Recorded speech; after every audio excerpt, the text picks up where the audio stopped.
婴儿刚出生就断了气儿，想要救孩子只有一种方法，竟然是吃下一枚虫卵。得到母亲同意后，只见老护士张开小嘴巴，喉咙里居然爬出一只绿油油的虫子，只要让孩子吞下就能起死回生。老护士让女人把孩子慢慢放进水池，谁知下一秒奇迹果然发生了。可女人还没高兴3秒，自己的好大儿似乎有点不太对劲儿。可老护士却一脸淡定，告诉女人只有这样才能保住你孩子的命。女人虽然心里发慌，但好歹这也是自己的骨肉啊。但这造型得吃啥养呢？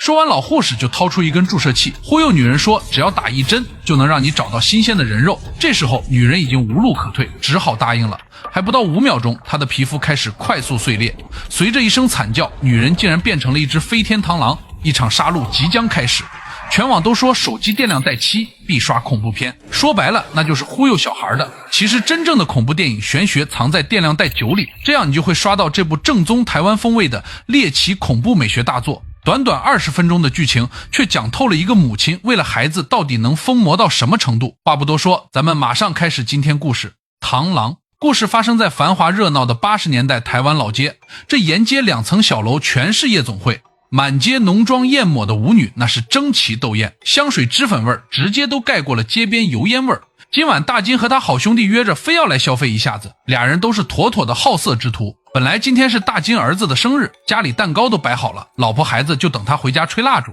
结果这老哥心根本不在家里，扔下过生日的亲儿子，非要拉着兄弟来这条街潇洒寻乐子。俩人进了夜总会就开始左拥右抱，小酒一喝小曲儿一听，彻底飘上天了。可他俩压根没发现夜空之上一道诡异的影子一闪而过，看形状像是一只巨大的螳螂。镜头一转，一头水蓝色长发眉眼勾人的女人缓步走进舞池，锁定了大金俩人后，她轻飘飘一个飞吻，就这一下直接把2个色迷心窍的男人迷得5迷3道。转头几人就直奔酒店 VIP 房间。就在2个男人彻底放下防备的时候，小美也不装了，彻底摊牌。白皙的手臂瞬间撕裂变形，长成2把寒光闪闪的螳螂巨镰。下一秒唰的一道寒光闪过，鲜血跟喷泉似的喷了大金满满一脸。这血腥场面瞬间给大金吓尿了，他这才看清眼前的美女根本不是人，而是个吃人螳螂怪物。他疯了一样冲向窗户逃命，可他不知道小美每次狩猎都会提前锁死门窗，这下他是插翅难飞，根本跑不掉。小美慢悠悠一步步逼近，眼看大金马上就要步兄弟后尘领盒饭。奇怪的事儿发生了，就在小美爪子碰到大金身体时，她脖子上戴的玉佛突然爆发出刺眼的白色强光，强光灼烧的小美痛苦不堪。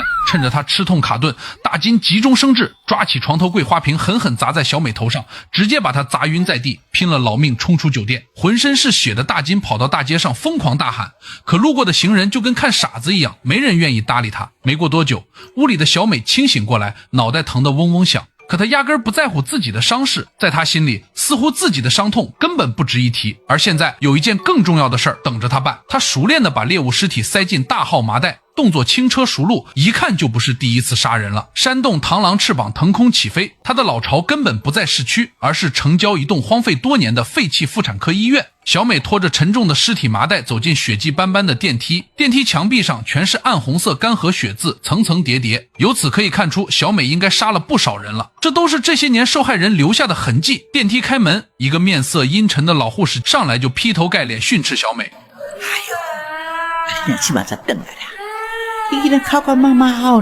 谁知此时的小美褪去了一身杀气，弟弟乖哦，卖靠啊卖靠啊，妈妈等来哦。瞬间变回温柔慈母，轻声细语哄着泳池里的小男孩。下一秒，浑浊的黑水泳池里，一个小男孩探出上半身，一个劲儿的在那儿哭。小美二话不说，直接把麻袋里的成年男性尸体推进泳池。短短几秒钟，男孩整个人潜入水底，原本浑浊的池水瞬间被鲜血染成通红，泳池水面剧烈翻滚，水下传来清晰的骨肉撕扯、咀嚼吞咽的声音，听得人头皮发麻。这里给兄弟们提一嘴，导演设计这个小男孩不是瞎编的，他的原型是蜻蜓幼虫水蚶，外号水中老虎，天生纯食肉，食量巨大，永远喂不饱，必须终身待在水里，离开水源就会立马死亡。很快，一具成年男人的尸体很快被啃食干净，可小男孩依旧不满足，不停哭喊还要进食。老护士冷冷提醒小美，现在一个成年人已经喂不饱他了，以后捕猎难度只会越来越大。无意间他一眼看到大金遗落的钱包，脸色大变。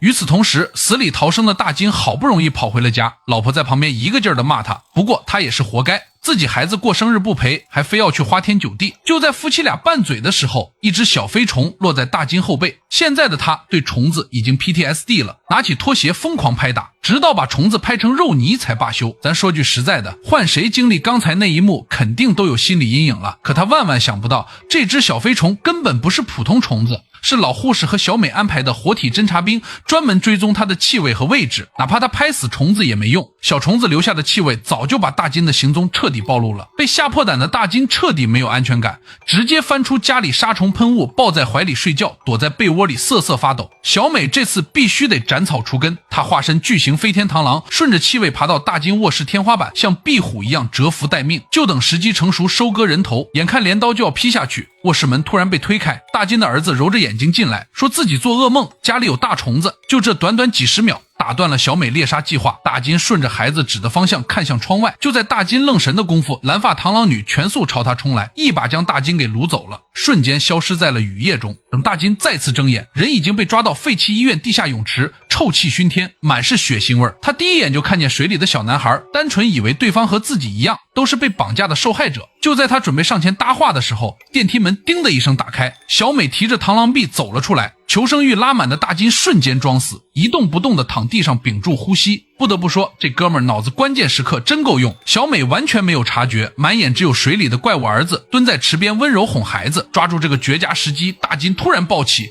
举起随身带的杀虫喷雾对着小美猛喷。谁都没想到，咱们日常家用的杀虫剂偏偏就是螳螂女的克星。下一秒，小美的皮肤肉眼可见腐蚀溃烂，大金一时得意忘形，往后退的时候一脚踩空，扑通一声直接摔进泳池里。殊不知，这水面之上是人畜无害的小男孩上半身，水面之下根本不是人的身体，是一只长满粗壮触手、獠牙密布的巨型虫蛆。怪物小孩伸出触手缠住大金，生死关头，人类求生欲直接拉满。大金硬生生徒手扯断怪物2根触手，拼尽全力爬上岸。听着儿子撕心裂肺的惨叫，本来重伤濒死的小美爆发出超强母爱 buff， 拼命爬过去护住自己的怪物孩子。大金也不废话，抓住机会掰断墙边生锈的老旧水管，用尽全身力气狠狠从背后刺穿小美躯干。小美重重倒地，失去行动能力。大金不敢恋战，知道水里的怪物更危险，抓紧时间冲进电梯，准备逃离这个人间炼狱。电梯到达1楼，结果这老护士早就在这等着他呢。走投无路的大金看见活人，跟看见救命稻草一样，连忙挥手求救。可下一秒，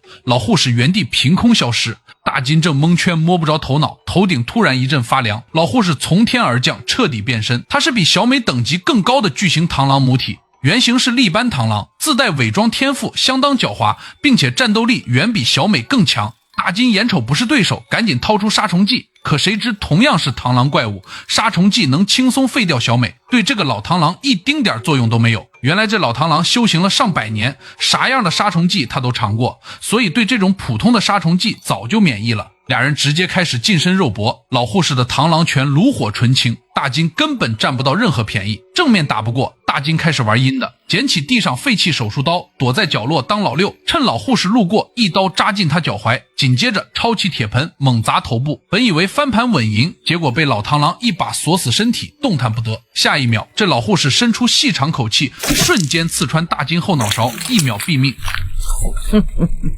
解决完大金，老护士随手把大金尸体扔进泳池，怪物孩子又喜提一顿大餐。现在全场就剩重伤倒地的小美，奄奄一息地躺在血泊里。结果到这里，老护士也不演了，直接给小美摊牌。其实整部片子从开始就是一场骗局。多年以前，小美只是一个单纯缺爱、涉世未深的小姑娘，谈恋爱被渣男蒙骗，莫名其妙当了第三者。等到意外怀孕大肚子之后，又被渣男无情抛弃。走投无路的小美这才找到了这所破旧的私人医院，进门就苦苦哀求唯一的医护人员老护士来帮她接生。但小美不知道的是，其实自己的孩子非常健康，生命体征都没问题，但这老护士却骗她说孩子夭折了，原来就在接生的时候亲手掐死了刚出生的健康婴儿。原来这个老护士根本就不是人，说白了，他就是个老螳螂精，因为自己的幼虫需要人类婴儿躯体寄生复活，所以他专门挑选小美这种心软、缺爱、单纯女生当工具人。他骗小美孩子天生死亡，只有虫卵寄生才能逆天复生，后面的一切全是他的套路。放出幼虫寄生死婴，告知孩子必须吃人肉泡水存活，给小美注射螳螂基因药剂，把普通人小美改造成嗜血飞天螳螂，一辈子都要外出捕猎，有个免费苦力帮他喂养自己的寄生虫仔。说白了，小美一辈子杀人堕落变异，双手沾满鲜血，全是被老护士操控的。躺在地上重伤濒死的小美听完全部真相，心也彻底死了。小美用尽生命最后一丝力气翻身跳进血色泳池，临死之前她看到浑浊腥臭的泳池变得清澈干净，自己变回青春清纯的小姑娘，狰狞的虫怪变成健康乖巧的正常小男孩，甜甜的喊她一声妈妈。这是小美这辈子梦寐以求的圆满，也是她撑着活了这么多年的唯一执念。可幻觉转瞬即逝，现实残酷到刺骨，水里这个被无底线溺爱养大的怪物六亲不认，当场把养他长大的母亲一点点撕扯吞噬，吃得干干净净，子时母骨肉相残。这里导演还埋了昆虫彩蛋，现实里螳螂都是母螳螂吃掉公螳螂繁衍后代，这部电影故意反转生物习性，改成孩子反噬母亲，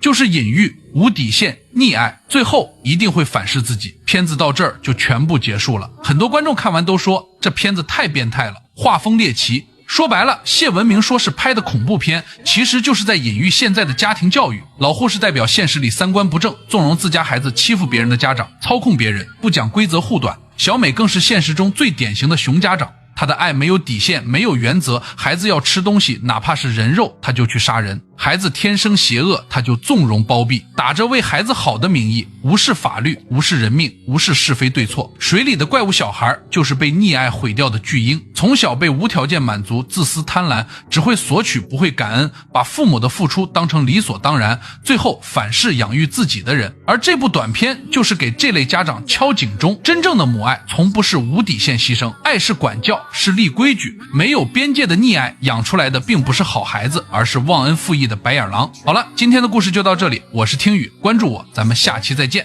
拜了个拜。